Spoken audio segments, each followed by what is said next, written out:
KPU Jakarta telah merampungkan rekapitulasi suara pemilihan gubernur dan wakil gubernur Jakarta di tingkat provinsi. Namun hasil penetapan rekapitulasi ini pemirsa mendapat pertentangan dari kubu Ridwan Kamil Suswono. Akankah ini akan berbuntut pada gugatan ke MK? Kita akan langsung tanyakan update terkini dari gedung MK bersama dengan rekan kami ada Felicia Amelinda. Selamat siang Felicia, silahkan dengan laporan Anda.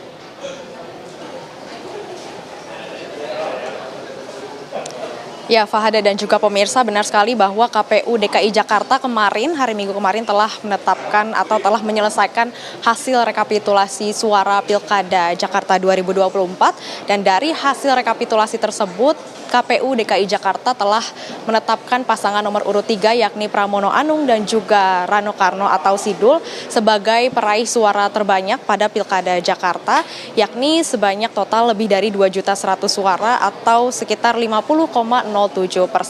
Dan dari penetapan yang dibacakan langsung oleh Ketua KPU DKI Jakarta yakni Wahyudinata kemarin pada hari Minggu, ini terdapat saksi dari pasangan nomor urut 1 yakni Ridwan Kamil Suswono. Ini juga memberikan pernyataan bahwa adanya temuan persoalan terkait rendahnya partisipasi pemilih pada Pilkada Jakarta 2024, kemudian juga dari saksi nomor urut 2 yakni Dharma Pongrekun dan juga Kunwardana juga memberikan keterangan bahwa keberatan dengan hasil tersebut sehingga tidak menandatangani berita acara rekapitulasi. Dan dari hasil rekapitulasi kemarin pemirsa, tim kubu 01 Ridwan Kamil Suswono ini nantinya direncanakan akan mengajukan gugatan pilkada kepada Mahkamah Konstitusi. Hal ini disampaikan langsung oleh koordinator tim pemenangan dari Ridwan Kamil Suswono yakni Ramdhani Alamsyah, yang mana pada saat diberitakan seperti ini dari tim kubu 01, ia tidak menjabarkan secara detail apa perkara yang nantinya akan diajukan kepada Mahkamah Konstitusi. Dan pemirsa, tadi juga kami sedikit informasi, tadi kami saat menemui Ketua MK Soehartoyo ini mengatakan bahwa hari ini dari MK sendiri sudah menerima gugatan pilkada sebanyak 32 hingga total yang sudah hingga total perkara yang sudah diterima oleh MK ini ada total 147 perkara, yang mana ini terdiri dari perkara gugatan wakil wali kota dan juga wakil wali kota, kemudian juga bupati dan juga wakil bupati. Dan dari Mahkamah Konstitusi sendiri sampai saat ini belum adanya atau belum menerima gugatan pilkada dari tingkat provinsi atau tingkat gubernur dan juga wakil gubernur. Demikian Indi yang bisa saya sampaikan di gedung Mahkamah Konstitusi. Kembali kepada Anda di studio. Iya Felicia, apakah Anda mendapatkan informasi kapan ini rencananya tim Ridho akan melayangkan gugatan ke MK?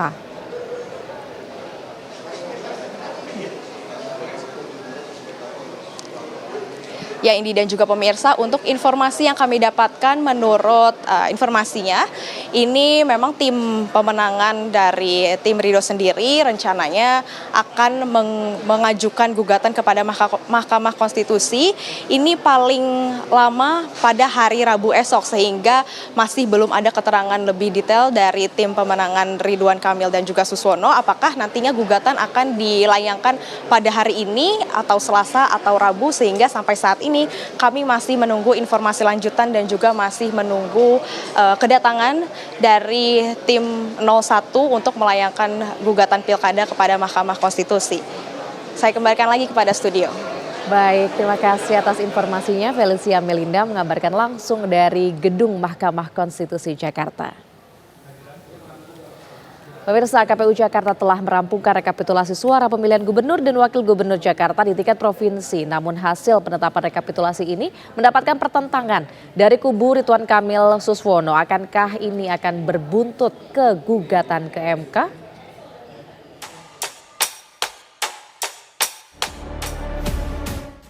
KPU Jakarta telah merampungkan rekapitulasi suara pemilihan gubernur dan wakil gubernur Jakarta di tingkat provinsi. Dari 6 kota, pasangan nomor urut 3 itu mendapat total lebih dari 2 juta suara atau setara dengan 50,07% dari suara sah. Pasangan yang diusung PDIP tersebut mengalahkan rivalnya Ridwan Kamil Suswono yang didukung oleh koalisi besar. Sembako menjelang hari H itu udah tiba, ketangkaplah. Alasannya, oh ini untuk bazar atau untuk pasar murah kemarin mau kampanye. Karena keterlambatan pengangkutan jadi baru hari ini. Ini kan nggak rasional, itu contoh. Dan itu udah disegel, Bos. Kenapa kemudian Bawaslu-nya seolah-olah hanya menyegel, tidak mendalami? Kenapa Gakumdu tidak bergerak? Tidak direspon. Kenapa gitu tidak ada tindakan-tindakan yang memang benar-benar sesuai dengan Perbawaslu lah? Itu padahal bukan delik aduan ya gitu ya? Bukan, ketangkap tangan, Bos. Contoh di Kebayoran Lama. Rekomendasi dari Panwascam ya, Panitia Pengawas Tingkat Kecamatan, sudah merekomendasikan, kita ada buktinya, merekomendasikan bahwa yang namanya 3 TPS atau 4 TPS itu dilakukan PSU. Tapi kembali oleh PPK tingkat kecamatan ini, KPU, ditolak dengan alasan sedemikian rupa.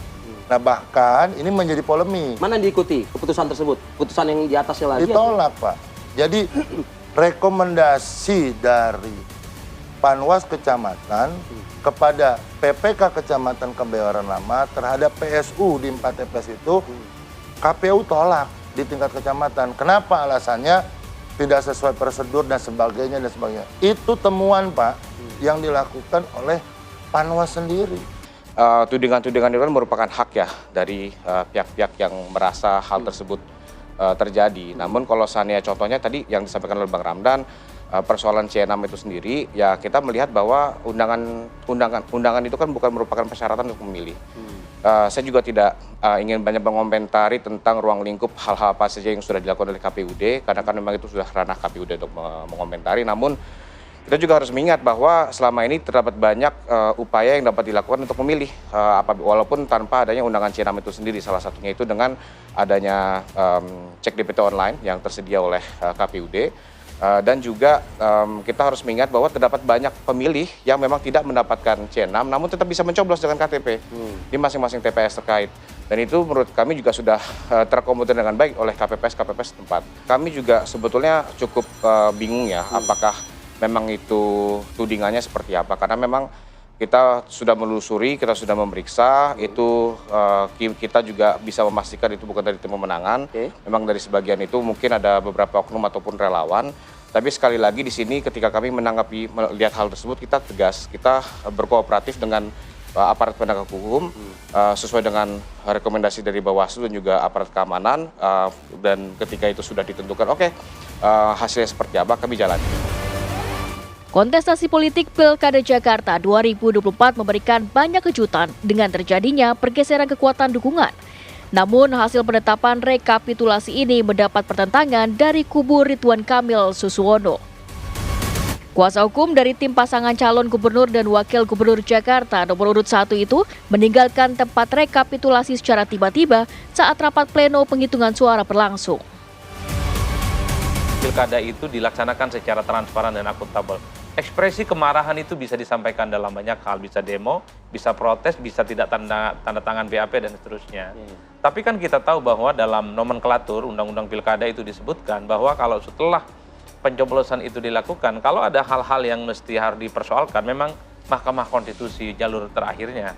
Karenanya memang dalam 3 hari masa kerja ini, Senin, Selasa, dan Rabu, kita tunggu apa sebenarnya novum politik dan fakta faktual yang kemudian akan diajukan oleh kubu Ridho khususnya terkait dengan dugaan-dugaan kecurangan itu. TSM tadi. Apakah betul ada TSM, apakah betul misalnya soal rekomendasi sejumlah TPS yang harus PSU, rekomendasinya oleh Korcam ataupun Panwascam maksud saya, itu juga perlu diinvestigasi. Artinya kalau memang sepanjang 3 hari ini misalnya nanti Mahkamah Konstitusi memutuskan tidak ada sengketa hasil, maka tinggal ditetapkan siapa yang jadi gubernur dan wakil gubernur definitif, yang itu artinya Pilkada Jakarta 1 putaran. Tapi kalau Mahkamah Konstitusi memutuskan ada sengketa hasil Pilkada di Jakarta, ada bukti-bukti yang harus diungkap, perlu ditelusuri, maka sangat mungkin dugaan-dugaan kecurangan itu akan mempengaruhi hasil yang 50,07% itu. Jadi kita tunggu nih. Tim TV One mengabarkan.